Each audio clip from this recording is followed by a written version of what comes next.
If you are a longtime listener of this here program, you would not be surprised to learn that a federal judge has determined that the Epstein grand jury files cannot be released to the public.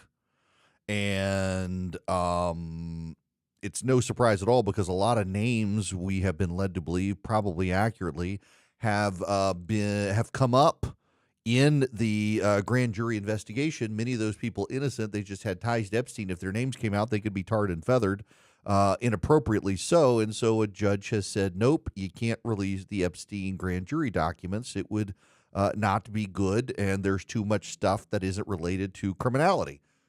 It's the decision that everyone who's paid attention knew was probably going to happen. It also now allows a lot of people to abdicate and say, well, now we can't because of the judge. But also, nobody really cares. The only people who care are the American media who have obsessed about the Epstein stuff.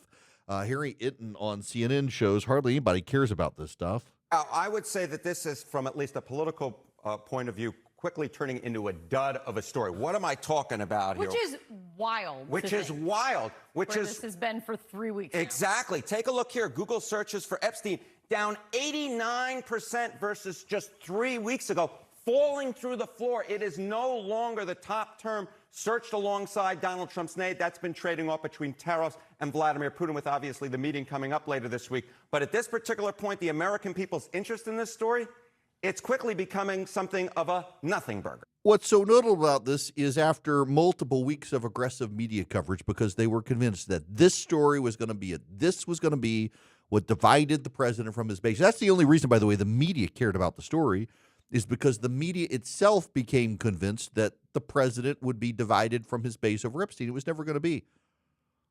If you're a listener to this program, you have heard me say that this was yet again an attempt by the media to divide the president from the base that wasn't going to work, and that's exactly what happened.